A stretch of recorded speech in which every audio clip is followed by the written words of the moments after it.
Hello സുഹൃത്തുക്കളെ, ഇതാണ് കേരള പളനി ക്ഷേത്രം. അതായത് കേരളത്തിലുള്ള പളനി ക്ഷേത്രമാണിത്. എന്തുകൊണ്ടാണ് ഇങ്ങനെ പറയുന്നത് വെച്ചെങ്കിൽ, ഇതൊരു മലയുടെ മുകളിലുള്ള ക്ഷേത്രം തന്നെയാണ്. അതായത് ഒരുപാട് സ്റ്റെപ്പുകൾ കയറിയിട്ട് പോകേണ്ട ഒരു സുബ്രഹ്മണ്യ സ്വാമി ക്ഷേത്രമാണിത്. അതായത് ഏകദേശം 1100ഓളം അടി ഹൈറ്റിലാണ്, 1100 ഫീറ്റ് ഹൈറ്റിലാണ് ഈ ഒരു ക്ഷേത്രം ഉള്ളത്. അതായത് ഒരുപാട് പടികൾ കയറി പോയെങ്കിലാണ് ഈ ഒരു ക്ഷേത്രത്തിലെത്തുള്ളൂ. മറ്റെല്ലാ ക്ഷേത്രങ്ങളെ പോലെ തന്നെയാണ് ഇവിടെയും അടിവാരത്തിലൊരു ഗണപതി ക്ഷേത്രമുണ്ട്. ഗണപതി വാഹനം തൊഴുതിട്ട് വേണം നമ്മൾ മല കയറാൻ. ഇതെവിടെയാണ് വെച്ച് കഴിഞ്ഞാൽ നമ്മളെ തൃശ്ശൂരാണ്. തൃശ്ശൂർ ഒല്ലൂരിൽ നിന്ന് ഏകദേശം ഒരു 5-8 കിലോമീറ്റർ പോയി കഴിഞ്ഞാൽ ഈ ഒരു ക്ഷേത്രത്തിലെത്താൻ പറ്റും. അതായത് നമ്മളെ പാലക്കാട് എറണാകുളം ഹൈവേയുടെ കിഴക്കേ സൈഡായിട്ട് വരും ഇത്. ശരിക്കും പറഞ്ഞാൽ ഈ ക്ഷേത്രത്തിൻ്റെ പേര് ചോച്ചേരിക്കുന്ന് സുബ്രഹ്മണ്യ സ്വാമി ക്ഷേത്രം എന്നാണ്. ശരിക്കും പറഞ്ഞു കഴിഞ്ഞാൽ ഈ ഒരു സ്റ്റെപ്പുകൾ കയറി പോകാമെന്ന് പറഞ്ഞു കഴിഞ്ഞാൽ കുറച്ചൊരു ബുദ്ധിമുട്ടുള്ള കാര്യം തന്നെയാണ്. പക്ഷേ പളനിയിലൊക്കെ വെച്ചെങ്കിൽ കുറച്ചൊന്ന് വളഞ്ഞ് തിരിഞ്ഞിങ്ങനെ പോകണം, കാരണം അത്രയും കിട്ട് ഫീൽ ചെയ്യില്ല. ഇതിൽ ഇങ്ങനെ നേരിട്ട് കയറുമ്പോൾ കുറച്ചൊരു ബുദ്ധിമുട്ടുണ്ടാവും. കടന്ന് കയറാൻ ബുദ്ധിമുട്ടുള്ള ആൾക്കാർക്ക് ഇതിൻ്റെ മുകളിലേക്ക് കാറ് കയറി പോകും. പക്ഷേ അത് വേറൊരു വഴി കൂടെയാണ്. കുറച്ചൊന്ന് വളഞ്ഞു കഴിഞ്ഞാൽ കാറ് ഇതിൻ്റെ മേലേക്ക് എത്താൻ പറ്റും. ഇതിൻ്റെ ഏകദേശം പകുതി ഉണ്ട് കയറി കഴിഞ്ഞിട്ട് ഒന്ന് നോക്കിയാൽ തന്നെ നമ്മൾ തൃശ്ശൂർ പട്ടണത്തിൻ്റെ ചെറിയൊരു കാഴ്ച, ഒരു വിദൂരമായിട്ടുള്ള കാഴ്ചകൾ നമുക്ക് കാണാൻ പറ്റും. ഇതിൻ്റെ ഏറ്റവും ടോപ്പിൽ നിന്ന് കഴിഞ്ഞാൽ നല്ലപോലെ കാണാൻ പറ്റുമായിരിക്കും. എന്തായാലും നടന്ന് കയറി നോക്കാം. മാത്രമല്ല അതിൻ്റെ മുകളിൽ നിന്ന് നോക്കി കഴിഞ്ഞാൽ ശരിക്കും വളരെ മനോഹരമായിട്ടുള്ള കാഴ്ചയാണ്. കാരണം ചുറ്റും ഇങ്ങനെ പച്ചച്ച് കിടക്കുകയാണ്. മാത്രമല്ല അതൊരു കുന്നും പ്രദേശമായതിൻ്റെ പേരിൽ കുറച്ച് കാട് പിടിച്ച മാറ്റ സ്ഥലം കൂടിയാണിത്. ഇവിടെ അധികം ഭക്തന്മാരൊന്നും കാണുന്നില്ല. ഇനി നട അടച്ചോന്നറിയില്ല, കാരണം ഇപ്പം തന്നെ 10:30 കഴിഞ്ഞേക്കണു. എന്തായാലും കയറി നോക്കാം, വന്നതല്ലേ. ഇതൊരു കുന്നും പ്രദേശം എന്നുപരി ഇവിടെ ജനവാസം വളരെ കുറവാണ്. അതുകൊണ്ട് കൂടിയാണ് ഇങ്ങനെ ഒരു പച്ചപ്പും അതേമാതിരി വളരെ സൈലൻ്റ് ആയിട്ടുള്ള ഒരു ഏരിയ ആയിട്ടാണ് തോന്നിയത്. കാരണം അത്രയധികം വാഹനങ്ങളൊന്നും വരുന്നില്ല. ഇതിൻ്റെ മുന്നും കൂടെ ടാർ ചെയ്ത റോഡ് തന്നെയാണ്. പക്ഷേ വളരെ കാം ആൻഡ് ക്വയറ്റായിട്ടുള്ള ഒരു ഏരിയ ആണിത്. ഇനിയും കുറച്ചുകൂടിയും കയറാണ്ട് കേട്ടോ, കാരണം പകുതിയിലേറെ കയറി കഴിഞ്ഞു. അതുകൊണ്ട് തന്നെ ഇതായി കാണുന്നു, കണ്ട വലിയൊരു ആൽമരമൊക്കെ കാണുന്നുണ്ട്.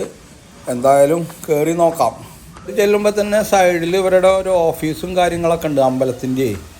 വളരെ സൈലൻ്റ് ആയിട്ടുള്ള ഒരു ഏരിയ. മാത്രമല്ല അധികം ആൾക്കാരില്ല. എനിക്ക് തോന്നുന്നു ഇവിടെ നട അടച്ച് കാണും, അതുകൊണ്ട് ഇത്രയും ആൾക്കാർ വളരെ കുറവാണ് ഇവിടെ.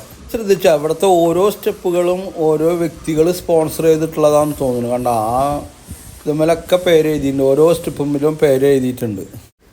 വെറുതെ അല്ല ഇവിടെ ആൾക്കാരെ കാണാത്തത്. കണ്ടാ ഈ അമ്പലം പുനരുദ്ധരണം നടന്നുകൊണ്ടിരിക്കുകയാണ്. കുറച്ച് പണികൾ നടന്നുകൊണ്ടിരിക്കുന്ന കാരണം എനിക്ക് തോന്നുന്നു ക്ഷേത്രം പൂർണ്ണമായിട്ട് അടച്ചിട്ടേക്കാണ്. ഇവിടെ കാര്യമായിട്ട് തന്നെ വർക്കുകൾ നടന്നുകൊണ്ടിരിക്കുന്നുണ്ട്, പുനരുദ്ധരണ പ്രവർത്തനങ്ങൾ നടന്നുകൊണ്ടിരിക്കുന്നുണ്ട്. ഈ ക്ഷേത്രത്തിൻ്റെ പണി കഴിഞ്ഞ് കഴിഞ്ഞാൽ ഒരു 1.5 സംഭവം തന്നെയാണ്. കാരണം വളരെ മനോഹരമായിട്ട് കാം ആൻഡ് ക്വയറ്റായിട്ടുള്ള ഒരു സ്ഥലത്ത് വളരെ മനോഹരമായിട്ടുള്ള ഒരു ക്ഷേത്രത്തിൻ്റെ പണിയാണ് ഇപ്പോൾ ഏകദേശം പുനരുദ്ധരണ പ്രവർത്തനങ്ങൾ കഴിയാറായിട്ട് ഇരിക്കുന്നത്. ഏതായാലും വന്ന സ്ഥിതിക്ക് ഒന്ന് ചുറ്റുമൊക്കെ ഒന്ന് നടന്നു നോക്കാം. എന്തായാലും അമ്പലത്തിൻ്റെ ഉള്ളിൽ കയറാൻ പറ്റില്ലല്ലോ, പണി നടക്കില്ലേ.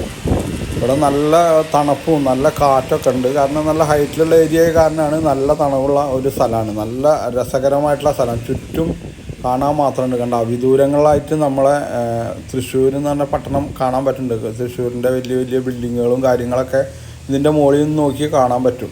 ശരിക്കും പറഞ്ഞാൽ തൃശ്ശൂരിൽ നിന്ന് ഇവിടേക്ക് വരാൻ ഏകദേശം 11 കിലോമീറ്ററേ ഉള്ളൂ. അത് മാത്രമല്ല അത് ഏകദേശം പുത്തൂരൊക്കെ അടുത്തായിട്ട് വരും. പുത്തൂർ നമ്മളെ പുതിയ ഒരു സൂ ഒക്കെ ഏകദേശം ഈ ഇതിൻ്റെ അടുത്തായിട്ടാണ് പുതിയ സൂ ഒക്കെ പണി നടന്നുകൊണ്ടിരിക്കുന്നത്. അതിൻ്റെ പണി കഴിഞ്ഞിട്ടില്ല.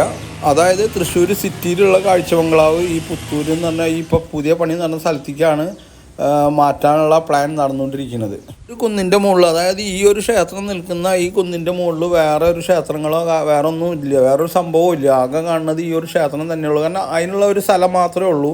കൂടാതെ ഇതിനോട് ചേർന്നിട്ട് തന്നെ ഇതിൻ്റെ മറ്റൊരു ചെറിയൊരു ക്ഷേത്രം കാണുന്നുണ്ട്. നമുക്ക് അവിടെ ഒന്നും പോയി നോക്കാം. ഇത് ഈ സുബ്രഹ്മണ്യ സ്വാമി ക്ഷേത്രത്തിൻ്റെ ഭാഗമായിട്ടുള്ളത് തന്നെയാണ് ഈ ഇതിനോട് ചേർന്നിട്ടുള്ള ഒരു ചെറിയ ക്ഷേത്രം. അത് അയ്യപ്പൻ്റെ വിഗ്രഹമാണ്, അവിടെയുള്ള അയ്യപ്പ ക്ഷേത്രമാണ്. അപ്പോൾ ഇതൊക്കെയാണ് ഈ ചോച്ചേരിക്കുന്ന് സുബ്രഹ്മണ്യ സ്വാമി ക്ഷേത്രത്തിൻ്റെ വിശേഷങ്ങൾ. ഞാൻ ഈ ഒരു വീഡിയോ പോസ്റ്റ് ചെയ്യാൻ കുറച്ച് വൈകിയിട്ടുണ്ട്. അതുകൊണ്ട് തന്നെ ഇപ്പോൾ ഈ ഒരു സുബ്രഹ്മണ്യ സ്വാമി ക്ഷേത്രത്തിൻ്റെ പുനരുദ്ധരണ പ്രവർത്തനങ്ങളൊക്കെ അവസാനിച്ച് ഇത് ഒരു പക്ഷേ ഭക്തർക്ക് തുറന്നു കൊടുത്തിട്ടുണ്ടാകും. അതുകൊണ്ട് നിങ്ങൾക്കൊക്കെ ധൈര്യമായിട്ട് ഇപ്പോൾ നിങ്ങൾക്ക് പോയി കഴിഞ്ഞാൽ ഇവിടെ തൊഴാനും മറ്റുള്ള സൗകര്യങ്ങളൊക്കെ ഉണ്ടാവുമെന്ന് പ്രതീക്ഷിക്കുന്നു. അപ്പോൾ എൻ്റെ ഈ ഒരു കൊച്ചു വീഡിയോ നിങ്ങൾക്ക് എല്ലാവർക്കും ഇഷ്ടപ്പെട്ട് കാണുമെന്ന് വിശ്വസിക്കുന്നു. കൂടാതെ ഇതുവരെ എൻ്റെ യൂട്യൂബ് ചാനൽ സബ്സ്ക്രൈബ് ചെയ്യാൻ വിട്ടുപോയിട്ടുള്ളവരും ആദ്യമായിട്ട് കാണുന്നവരും മറക്കാതെ സബ്സ്ക്രൈബ് ചെയ്യുക. അപ്പോൾ അടുത്ത ഒരു കൊച്ചു വീഡിയോ ആയിട്ട് വരുന്നത് വരെ നിങ്ങൾക്ക് എല്ലാവർക്കും നന്ദി, നമസ്കാരം.